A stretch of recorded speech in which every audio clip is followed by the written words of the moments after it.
Hello, welcome back to my channel. আমি Mona Lisa, তোমরা দেখছো আর পাঠশালা বাই মোনালিসা। সকলে কেমন আছো? আশা করি খুবই ভালো আছো। আজকে আর একটা নতুন পেন্টিং নিয়ে এসেছি। আজকে করবো ওয়াটার কালার, একটা সিনারি। আর আজকের পেন্টিংটার জন্য রিকোয়েস্ট করেছিল আমারই এক ফলোয়ার্স। সো সে বলেছিল যে একটা ওয়াটার কালারের উপর পেন্টিং করে দেখাতে। সো আমি বেশি দেরি না করে চটজলদি সেই পেন্টিংটা নিয়ে চলে আসলাম। সাবজেক্টটা খুবই সহজ। আজকে সাবজেক্ট হচ্ছে poor village woman. So working lady আছে, কিভাবে গ্রামের মানুষরা মাথায় করে কলসি করে জল নিয়ে আসে সেটাই দেখাবো। তার সাথে খুবই সাধারণ গরিব ঘরের একজন মহিলা দেখাচ্ছি এখানে। তার ড্রেস আপ দেখলে তোমরা সেটা বুঝতে পারবে যে তার কাপড়গুলো একটু নোংরা নোংরা ছেঁড়া ছেঁড়া এরকম দেখিয়েছি। আর তার সাথে তার একটা ছোট্ট বাচ্চা। তো গ্রামে যে সহজ দৃশ্যগুলো আমরা খুবই সহজভাবে ফুটিয়ে তুলতে পারি আঁকার মাধ্যমে, সেটাই তোমাদেরকে দেখাবো। ক্যারেক্টারটা খুব সুন্দরভাবে খুব সহজভাবেই করছি, খুব বেশি কঠিন না। যারা নতুন পেন্টিং শিখছো তাদের জন্য মাঝে মাঝে পেন্টিং নিয়ে আসি, কারণ সবসময় অ্যাক্রিলিক কালার, মাটির থালার উপর কাজ বা নানা রকম কালার পেন্সিলের কাজ এগুলো করলে হয় না। কখনো কখনো বাচ্চাদের জন্য ছোটোখাটো পেন্টিং নিয়ে আসতে হয়, কারণ ছোটরাও আমার চ্যানেল ফলো করে আর আমার অনেক স্টুডেন্ট আছে যারা আমার চ্যানেলটা ফলো করে। সো তাদের জন্য আজকের এই ছোট্ট পেন্টিংটা। সো আবার তোমাদের জন্য নতুন নতুন কাজ নিয়েও অবশ্যই আসবো। খুব রিসেন্টলি একটা নতুন কাজ আসতে চলেছে, সেটা হচ্ছে মাটির থালার উপরে। খুব তাড়াতাড়ি সেই কাজটা নিয়ে আসতে চলেছি। অবশ্যই চ্যানেলটা সাবস্ক্রাইব করে রেখো, তাহলে তোমরা দেখতে পাবে। কাজটা খুবই ইন্টারেস্টিং হতে চলেছে, অনেক কিছু শিখতে পারবে। এরকম আরও নানা ধরনের ক্লে ক্রাফট, নানা ধরনের কাজ নিয়ে আসবো টুকটুক করে, কারণ আমি আমার চ্যানেলে সব ধরনের কাজ দেখানোর চেষ্টা করি যাতে তোমরা সব ধরনের কাজ শিখতে পারো। আর তোমরা যদি আমার চ্যানেলে নতুন হয়ে থাকো, তাহলে আমার ভিডিও যদি তোমাদের ভালো লাগে থাকে আর তোমরা যদি কিছু শিখতে পারো, তাহলে অবশ্যই চ্যানেলটা সাবস্ক্রাইব করে দিতে ভুলো না আর বন্ধুদের সাথে শেয়ার করো। আচ্ছা, এবার আমি বলি যে আমি যে কালারটা ব্যবহার করছি এটা হচ্ছে ক্যামেলের ওয়াটার কেক। ঠিক আছে, ওয়াটার কালার কেক। সো এই কালারটা খুবই অল্প জল নিয়ে এটা কালারটা খুবই অল্প লাগে। জল ব্যবহার করে করে তোমরা কালারটা করতে পারো। এর জন্য আলাদা করে কোনো প্লেট লাগে না যেখানে কালারটা মিক্সিং করতে হয় না। তো এক জায়গাতেই আমরা মোটামুটি সব কালার মিক্স করতে পারি। এই জন্য আমার কেকগুলো ওয়াটার কালার কেক সেটা খুব ভালো লাগে। তো দেখো আমি আকাশের রং করে ফেলেছি। এবার দূরের গাছগুলো করছি। এখানে আমি মোটা ব্রাশ ব্যবহার করছি। তো এই ব্রাশটা মাথাটা খুব পাতলা থাকে আর বেশ সফট হয়।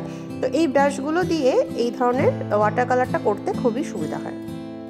তো দেখো দূরে দিগন্ত রেখা দেখতে পাচ্ছ তুমি, হলুদ কালারের সাথে সবুজ কালার মিশিয়ে আমি কালারটাকে লাইট করছি, ডিপ করছি। দেখো এখানে কিন্তু কোনো রকম আমি প্যালেট ব্যবহার করছি না, আমি ডিরেক্টলি কালার মিশিয়ে এখানে কাজ করছি। তো আমার মনে হয় যে এরকম ওয়াটার কালার কেকগুলোতে এই একটা খুব ভালো সুবিধা আছে। তো দেখো দূরের গাছগুলো দেখাচ্ছি, দূরের মাঠটা দেখাচ্ছি। কাছের সেটা একটু ডিপ করেছি আর দূরেরটা একটু লাইট করছি। কালারটা একটু ডিফারেন্ট হবে, একই রকম হবে না, কারণ আমরা যে ল্যান্ড যেটা থাকি ঘাসগুলো সব জায়গায় সমান হয় না। কোনো জায়গায় ঘাসগুলো একটু বেশি কচি থাকে, কোনো জায়গায় একটু শুকিয়ে গেছে, তো ধুলো পড়েছে রাস্তায়, যেহেতু রাস্তার পাশে মাটির রাস্তা, তো সেই জন্য এরকম হবে। আর পিছনে দেখো কলা গাছ দেখিয়েছি, তো লাইট কালার দিয়ে প্রথমে করে নিয়ে তারপরে আবার ডিপ কালার দিয়ে কি সুন্দর কলা পাতায় যে দাগ দাগ মতো থাকে, তো সেটা দেখানোর জন্য আমি শেড করছি। তো এইভাবে শেডিংগুলো আস্তে আস্তে করতে হবে। তো তারপরে দেখো আমি করব ঘরের রঙগুলো। যেহেতু বিচুলির ঘর দেখিয়েছি, আমি কি আগেই বললাম যেটা খুব পুয়ার এলাকা দেখাচ্ছি, যেখানে খুব গরিব সাধারণ মানুষ বসবাস করে গ্রামে। তো সবাই স্বাচ্ছল্য হয় না, তো সেরকম জায়গায় আমি দেখিয়েছি।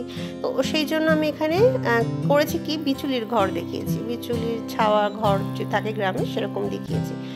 তো সেইগুলো দেখানোর জন্য আমি এখানে দেখো ব্রাউন কালার, মেটে হলুদ কালার, এরকম 4-5টা কালার দিয়ে মিক্স করে করে আমি ঘরটা করছি। প্রথমেই যখন আমরা কালারগুলো করব, প্রথমে লাইট কালার করে নেবো সবসময়, তারপরে আস্তে আস্তে একটা একটা করে করে ডিপ কালারগুলো দেবো। তাহলে কি হবে, শেডটা খুব ভালো হবে, লাইট অ্যান্ড ডার্কের এফেক্টটা বোঝা যায়। আর আমি আগেও বলেছি, যদি তোমরা আমার পুরনো ভিডিওসগুলো দেখে থাকো তাহলে তোমরা দেখতে পাবে, আমি সবসময় বলি যে দূরের জিনিস সবসময় লাইট হয়, কাছের জিনিস সবসময় ডিপ হয়। তো এরকমভাবে কালারটা করতে হবে। গাছের পাতা কচি আর পুরনো পাতা দেখানোর জন্য লাইট আর ডিপ কালার করতে হবে। তো এইভাবে আমরা সবসময় কালার করব। আর আস্তে আস্তে কালারটাকে করতে যখন থাকবো, কালারটা শুকাতে দেবো। যত আস্তে আস্তে শুকালে কালারটা সবসময় লাইট হয়ে যায়।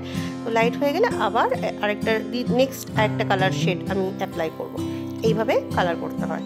তো আশা করি তোমরা জিনিসটা বুঝতে পারছো। দেখো এবার আমি মাটির রাস্তা করছি। তো মাটির রাস্তার কালারটা এরকম মেটে হলুদি হবে, তাই না?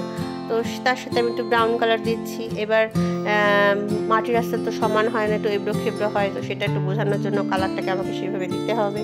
ক্যারেক্টারের গায়ের রং, যারা গ্রামে রোদে পুড়ে কাজ করে তাদের গায়ের রং একেবারে উজ্জ্বল সাদা বর্ণের তো হবে না, তাদের একটুখানি বাদামি বাদামি ব্রাউন কালার হবে গায়ের। তো সেই জন্য অরেঞ্জের সাথে হোয়াইট আর একটু লাইট ব্রাউন কালার মিশিয়ে আমি একটা কালার তৈরি করেছি। বাচ্চাটারও তাই। তো এইভাবে আমরা গায়েরও একটু শেড দিয়ে নেবো, লাইট অ্যান্ড ডার্ক এফেক্টটা বোঝাবো। কারণ সূর্য যেই দিক দিয়ে পড়েছে, যেই দিক সূর্যের আলো আসছে সেই দিকে কী হবে, গায়ের রঙটা একটু লাইট হবে, আর যে দিক থেকে সূর্যটা নেই সেই দিকে কী হবে, গায়ের রঙটা একটু ডার্ক হবে।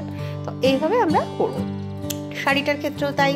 আমি আগেই বললাম যে শাড়িটা একটু ছেঁড়া থাকবে, একটু এরকম নোংরা টোংরা একটু ধাপ থাকবে শাড়িতে, যেহেতু মা সবসময় কাজ করছেন, বাচ্চার হাত ধরে নিয়ে যাচ্ছে জল নিয়ে, গরিব ঘরের দেখিয়েছি, তো সেরকমভাবে আমি জামা কাপড় দেখাবো।